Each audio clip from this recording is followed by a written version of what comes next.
Volume study 4 ಯೆಹೋವನ ಮುಯ್ಯಿ ತೀರಿಸುವ ದಿನದ ಹರ್ಮಗೆದೋನ್ ಯುದ್ಧ ಅಧ್ಯಾಯ 8 ಕೊಯ್ಲುಗಾರರ ಕೂಗು ಪುಟ 262. ಯುರೋಪಿನ ರೈತನು ಅವರ ಸರ್ಕಾರಕ್ಕೆ ಇತರ ದೇಶಗಳಿಂದ ಗೋಧಿಯ ರಫ್ತಿನ ವಿರುದ್ಧ ರಕ್ಷಣೆಗೆ ಹಲವಾರು ಮನವಿ ಸಲ್ಲಿಸುತ್ತಿದ್ದಾನೆ. ಅದರಿಂದಾಗಿ ತಮ್ಮ ಉತ್ಪಾದನೆಯ ವೆಚ್ಚವನ್ನು ಭರಿಸುವಂತೆ ನಿರ್ವಹಿಸಬಹುದು ಅಥವಾ ಬೆಲೆ ಏರಿಸಬಹುದು. ವಿವೇಚನೆಯುಳ್ಳ ಎಲ್ಲಾ ಜನರು ಒಪ್ಪಿಕೊಳ್ಳುವಂತೆ ವ್ಯವಸಾಯದ ಸಮಯ ಮತ್ತು ಶ್ರಮಕ್ಕೆ ಸಮಂಜಸವಾದ ಸಂಭಾವನೆಯನ್ನು ಪರಿಗಣಿಸುವುದಾದರೆ 1 ಬುಷೆಲ್ಗೆ 50 ರಿಂದ 60 ಸೆಂಟ್ಗಳು ದೊರಕುವುದು ವೆಚ್ಚ ಮಾಡಿದ ಹಣಕ್ಕಿಂತಲೂ ಕಡಿಮೆ ಎಂದು ಸಾಧಿಸುತ್ತಾನೆ. ಅಪೊಸ್ತಲನಾದ ಯಾಕೋಬನು ಯಾಕೋಬ 5:1-9 ದಾಖಲಿಸಿರುವಂತೆ ಸುವಾರ್ತ ಯುಗವು ಮುಗಿಯುತ್ತಾ ಬರುವ ದಿನಗಳನ್ನು ಕುರಿತಂತೆ ಮನಸ್ಸಿನ ಮೇಲೆ ಅಚ್ಚೊತ್ತುವ ಪ್ರವಾದನೆಯನ್ನು ನಮ್ಮ ಗಮನಕ್ಕೆ ತರುತ್ತದೆ. ನಮ್ಮ ಗಮನವನ್ನು ಪ್ರಸ್ತುತ ದಿನಕ್ಕೆ ಮತ್ತು ಅದರ ಐಶ್ವರ್ಯವನ್ನು ಒಟ್ಟುಗೂಡಿಸಿ ಸಂಗ್ರಹಿಸುವ ಆಶ್ಚರ್ಯಕರ ರೀತಿಯನ್ನು ತಿಳಿಸುತ್ತಾ ಇವೆಲ್ಲವುಗಳು ಮಹಾಸಂಕಟದ ದಿನವನ್ನು ತರುವುದಾಗಿದೆ ಎನ್ನುತ್ತಾನೆ ಮತ್ತು ಅದರ ತಕ್ಷಣದ ಪರಿಣಾಮವು ಇದುವರೆವಿಗೂ ಸಮಾಜದ ಸಂಪ್ರದಾಯವಾದಿಗಳಾಗಿದ್ದ ವರ್ಗದವರ ಅಶಾಂತಿ. ರೈತರು ಈ ಪರಿಸ್ಥಿತಿಯು ತಿಳಿಸಿದಂತೆಯೇ ನಡೆದು ಬರುತ್ತಿರುವುದನ್ನು ಎಚ್ಚರಿಕೆಯಿಂದ ಗಮನಿಸುವವರಿಗೆ ತಿಳಿದು ಬರುವುದೆಂದು ಆತನು ಸೂಚಿಸುತ್ತಾನೆ ಮತ್ತು ಈ ವಿಷಯದ ವಿವರಣೆಯೊಂದಿಗೆ ಇದು ವಂಚನೆಯ ಪರಿಣಾಮ ಎಂದು ಹೇಳುತ್ತಾನೆ. ಶ್ರೀಮಂತರೇ, ನಿಮ್ಮ ಹೊಲಗಳನ್ನು ಕೊಯ್ದವರ ಕೂಲಿಯನ್ನು ಅನ್ಯಾಯವಾಗಿ ಹಿಡಿದಿಟ್ಟುಕೊಂಡಿದ್ದೀರಿ. ಅಗೋ, ಆ ಕೂಲಿ ನಿಮ್ಮ ಮೇಲೆ ಕೂಗಿಕೊಳ್ಳುತ್ತದೆ ಮತ್ತು ಕೊಯ್ದವನ ಕೂಗು ಸಕಲ ಸೇನಾಧಿಪತಿಯಾಗಿರುವ ಕರ್ತನ ಕಿವಿಗಳಲ್ಲಿ ಬಿದ್ದಿದೆ. ಯಾಕೋಬ 5:4.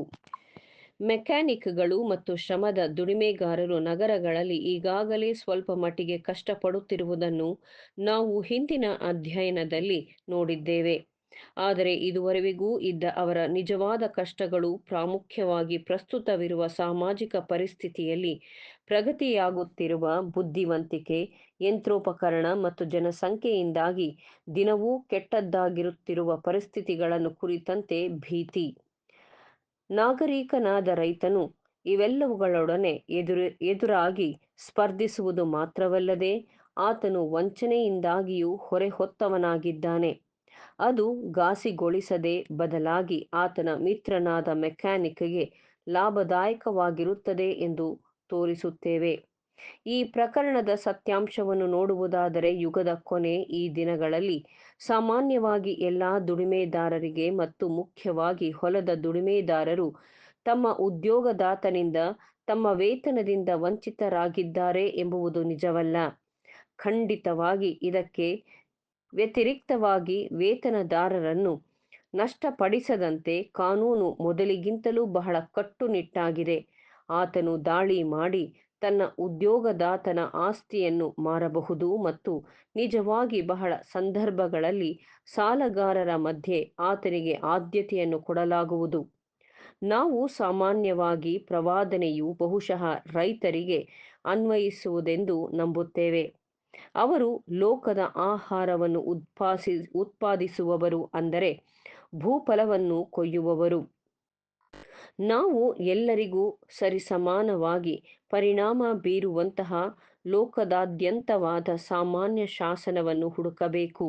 ಅಂತಹ ಶಾಸನವು ಕುತಂತ್ರದಿಂದ ಅಥವಾ ವಂಚನೆಯಿಂದ ಮೋಸವನ್ನು ಭದ್ರಪಡಿಸಲಾಗಿರುವುದನ್ನು ನಿರೀಕ್ಷಿಸುತ್ತೇವೆ. ಲೋಕದ ಶ್ರೀಮಂತ ಜನರಿಗೆ ಲಾಭದಾಯಕವಾಗಿರುವುದು ಅಂತಹ ಆವಿಷ್ಕಾರ ಅದನ್ನು ಬಿಟ್ಟು ಬೇರೇನೂ ಯೋಚಿಸಲಾರದಂತೆ ಪ್ರವಾದನೆಯ ಅಗತ್ಯತೆಯನ್ನು ಪೂರೈಸುತ್ತದೆ. ಈ ಎಲ್ಲ ಪ್ರವಾದನೆಯ ಅವಶ್ಯಕತೆಗಳು ಬೆಳ್ಳಿಯ ಅಮಾನ್ಯೀಕರಣವು ನಿರ್ವಹಿಸಿತು ಎಂದು ನಾವು ನಂಬುತ್ತೇವೆ ಮತ್ತು ರುಜುವಾತುಪಡಿಸಲು ಪ್ರಯತ್ನಿಸುತ್ತೇವೆ. ಆದರೆ ಬೆಳ್ಳಿಯ ಲೋಕದ ಪ್ರಧಾನ ಹಣವಾಗಿ ಹಿಂದಿನ ಸ್ಥಳಕ್ಕೆ ಹಿಂದಿರುಗಲಿ ಎಂದು ನಾವು ಒತ್ತಾಯಿಸುತ್ತಿದ್ದೇವೆ ಅಥವಾ ಎದುರು ನೋಡುತ್ತಿದ್ದೇವೆ ಎಂಬುದಾಗಿ ಒಂದು ಕ್ಷಣಕ್ಕಾದರೂ ಯಾರೂ ಯೋಚಿಸದಿರಲಿ. ಕಡಿಮೆ ಎಂದರೆ ಒತ್ತಾಯಿಸುವುದು ಪ್ರಸ್ತುತ ಮತ್ತು ಬರಲಿರುವ ಸಂಕಷ್ಟಗಳಿಗೆ ಪರಿಹಾರ.